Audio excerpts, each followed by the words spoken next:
DIY! Hello DIY friends, welcome back to my channel. I'm Danie, your friendly neighborhood DIYer, and this is another episode of Can I Make It For Cheaper? A series where I take your suggested highly priced decor items and find a DIY solution to dupe it in a high quality way and hopefully for 1/3 of the price. At the end, we will do a full DIY cost breakdown to really evaluate if in fact we could DIY this for cheaper. Maybe I can, maybe I can't, maybe it's not even worth it, but that is what this series is meant to find out. But before we jump in, I would like to thank the sponsor of today's episode, Milanote. I have talked a lot about Milanote in the past and I use it every single day of my life. If you're not familiar with Milanote, it is an easy to use web app that is made for creative people like you and me. It's a tool that helps organize your creative thoughts and ideas in a visual, easy to understand way. I usually call this tool the Pinterest on steroids for lack of better words, but maybe we'll just call it the Cadillac of creative brainstorming tools.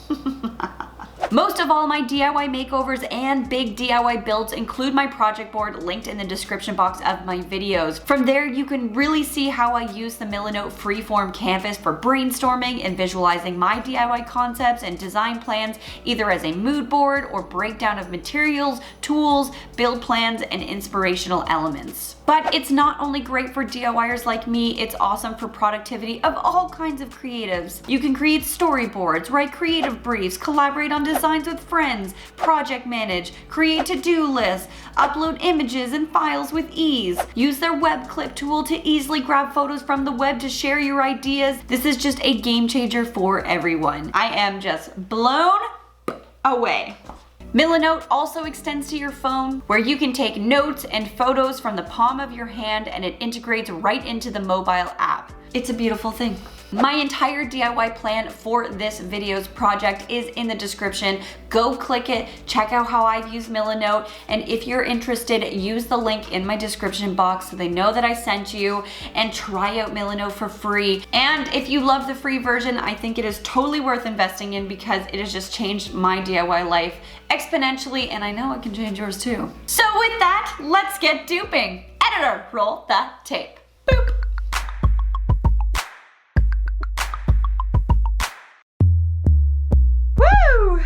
That's a lot of wood. All right, Lulu and Georgia, you're on the DIY chopping block today. Suggested by 6 different viewers, for this Can I Make It For Cheaper episode, I am focusing on the stunning Vedima Console Table, currently valued at $2,846. I mean, ouch, that one's gotta hurt the wallet. I mean, all jokes aside, this is an absolutely stunning piece. When it came through my DMs, I was like, yes. I mean, look at the details on this thing. It's got this beautiful long slatted wood detailing, an oval shape, a nice nail head detailing. It's got storage and it's made of teak. That's really why this piece costs so much. If it's made of teak, that means it's going to be a super durable, high quality piece. Mad respect for this furniture piece, but I am 100% confident that we can DIY dupe this for a fraction of the cost. With that said, let's get started. Okay, so the Vedima Console Table. As you can see here, I've kind of laid out all the angles of this console table. It looks pretty simple. We basically just have 3 layers that are going to create our shelving, and then really you have 4 support pieces which make up the legs. As a build, it's pretty simplistic. I mean, I think that we can do this for a reasonable price. Also, the good thing is I've had these upholstery nails for so long. I bought a pack of them off of Amazon. It came with 250 upholstery nails, and I actually need 200 of these, I think, as a guesstimation, so hallelujah! And the best part about doing a DIY is that you can completely customize this to your own space, so you're already winning. This piece has a depth of 20 inches, a width of 66.5 inches, and a height of 32.5 inches. This is way too big for where I want to put it. I did customize my size, so let me show you where I want to put it. Okay, so welcome to my living room. You guys have seen this space many times. This is the spot. Like, I'm gonna die here. That was gonna be my spot. Not a chance. This is how it normally looks when I'm not doing pretty shots. Normally we have like a Nintendo out, we have an Amazon Alexa in here, lots of cords, we also have video games, and normally I have a little place for them behind the couch in a basket. If we put a console table right under the TV, this would give us a place to put all these things and hide them in a nice way. So I think I want to put it here.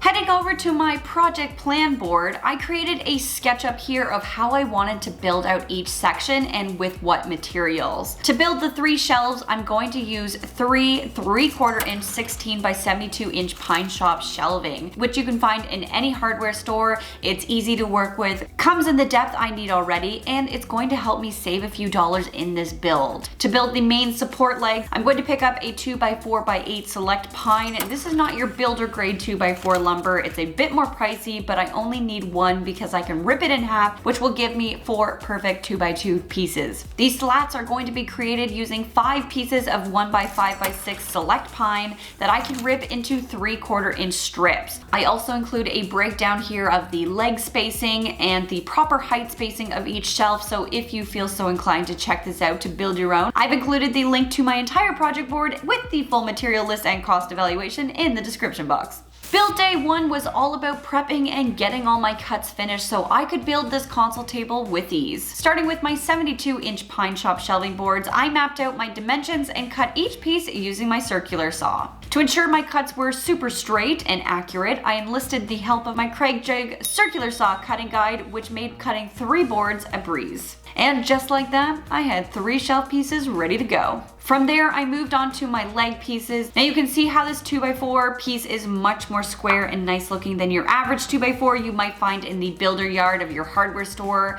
The edges are a lot less rounded on this and just a nicer piece of wood. Using my chop saw, I got all my legs cut to length, and then simply use my table saw to cut the leg pieces into 2 2x2 square pieces. And look at that, 4 perfectly square legs. Such a beautiful thing. Now it was basically time to do the same thing with my 1x5x6 pieces of lumber, first cutting all my pieces to their correct lengths. Then I simply ran each board multiple times through my table saw to cut them into small 3/4 inch square dowels.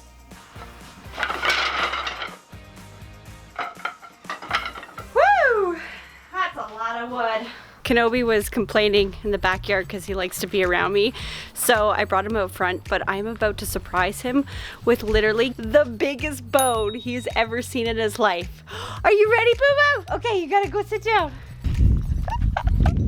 I love him so much. Oh, that's a good boy. There you go.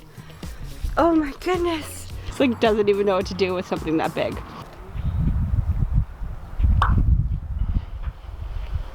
Moving on to my legs, taking a peek at my little drawing here. As you can see, I needed to remove a 3/4 inch from the top of my legs as well as in the middle to allow my shelves to sit into the legs flush. So I mapped out each cut point, and using my jig, I removed the top 3/4 inch area, and for the middle and bottom sections, I cut into each section a few times with the jig and then used my 3/4 inch chisel and mallet to carefully knock away the wood pieces cleanly. As the last task to my day, I mapped out my arches on each shelf. To do this, I created a small compass using a scrap piece of wood. I simply measured the middle of my board and measured down that same length. Then, using my little wood jig as a guide, I drew out my half circle. Now that I have my arches mapped out, honestly, I think I'm gonna wait till tomorrow to do all the cutting. It's late, it's getting cool, and I always start making mistakes once I get tired, and then we can start assembling this entire thing together. I'm so excited to see how it turns out. I will see you tomorrow. Time to DIY! Welcome to the She Shack, She Shack. It's a little place where we come to DIY.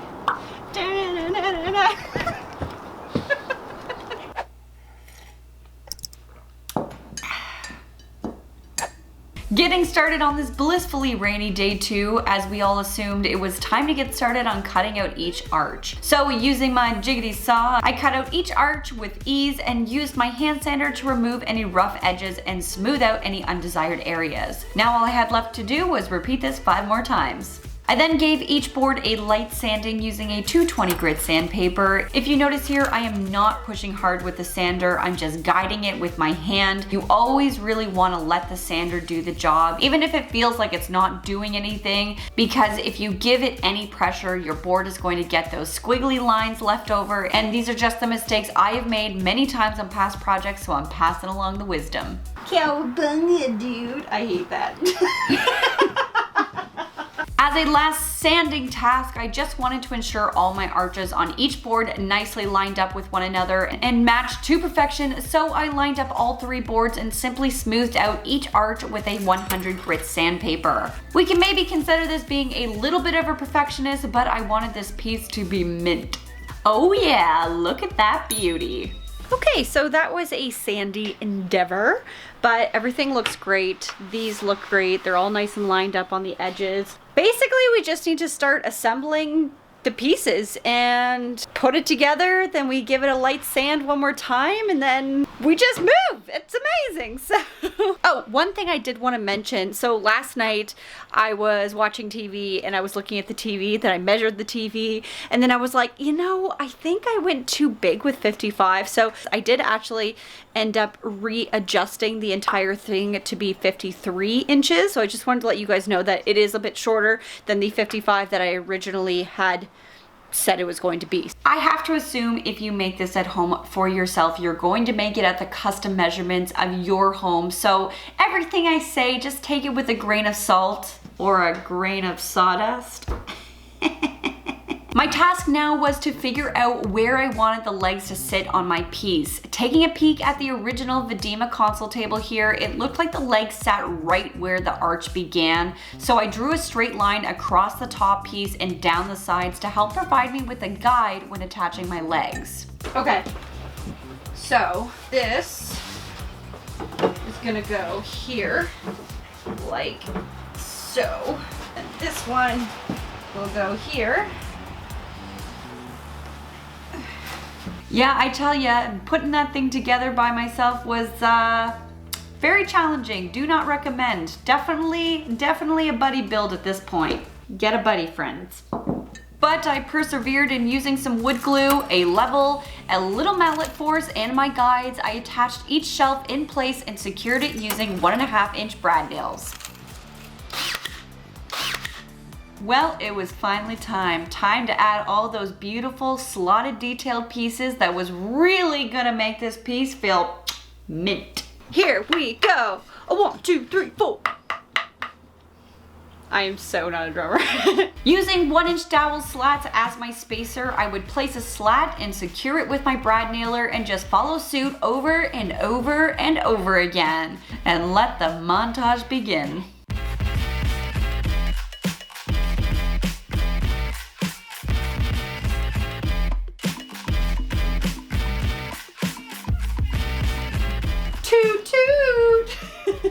Looks so cool. It's like, it feels a lot more sturdy now that like we have like braces all the way around it, which is a good thing. It's got a slight wobble, but not to worry. That's the table and the she-shack, not this, hopefully.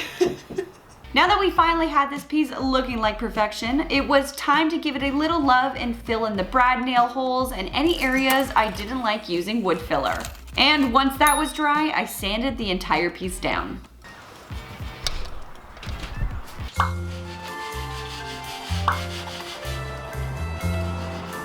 Okay, so this time I am going to pre-stain because we're outside. This still smells horrid. If you're gonna do a pre-stain, do it in a ventilated space because she stank. It's like a pre-conditioner before you put stain on your board. It just brings the color out so much better. It helps it make it less blotchy. So it does a lot of good things for your project. Yeah, I don't often use a wood conditioner because it's super pungent and the smell just turns my stomach. So I either have to wear a mask in a well-ventilated space or just do it outside. To stain this bad boy, I went with the stain color Puritan Pine. I chose this because I wanted it to match the beam color and complement some wood accents in my living room. This is just such a beautiful stain color, and I highly recommend it if you're looking for a lovely old wood farmhouse style. I was feeling so happy with this color, and so not to bore you with another staining montage, let's just skip to the end here. DIY friends, I have to say, I think this might be my favorite DIY that I've ever done. Are you ready to see it?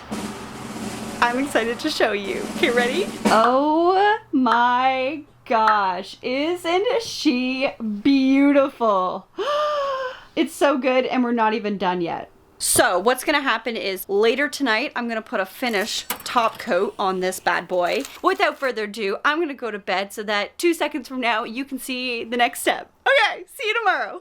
It was day 3, and all that was left to do was secure these 5/8" brass upholstery tacks to the piece. This did take quite some time, but boy was it worth it because this looked primo.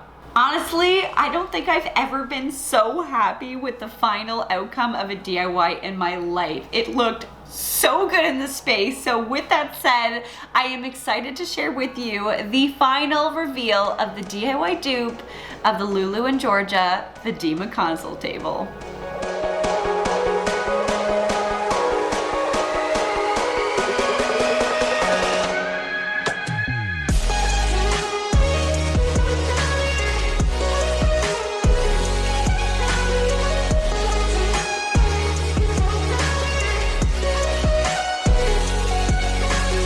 Honestly, I cannot believe this is a DIY that I made. It looks so close to the original, and I'm just so taken with this piece. I love it in my living room, and I love that this is something I will seriously keep with me forever. And of course, I still have a place for all of my electronics, don't you worry. But of course, in the spirit of this series, let's talk the real cost. As a reminder, the Lulu and Georgia version of this console table was a whopping $2,846, calculated with shipping and handling, delivery, and taxes. This is a total of $3,649.44. Woo! Pulling out my DIY cost calculator here, let's tally this up. If I were to buy all my materials from scratch, because I did own a few of these elements already, this project would cost me a total of $390.02. With taxes, that's a total of $440.72, which means I saved a total of $3,208.72. So this project in total took me 2 days to build, which honestly, that means you got a weekend build right there, and that ain't too bad. Was it made out of teak? No. But did it look just as good? Damn right it did. So the question remains, can I make it for cheaper? Yes, I can. And I don't know about you guys, but I think that's a slap the table, good project. Oh yeah. And you guys should let me know what you thought in the comment section below. Is this something that you guys would create over the weekend? What are you thinking? And again, big thanks to Milanote for sponsoring this video. The project board I created through this app will be available in the description box below. Check out Milanote for yourself. Click the link in the bio and get creatively organized. As always, stay positive, stay creative, and keep on DIYing. Bye-bye.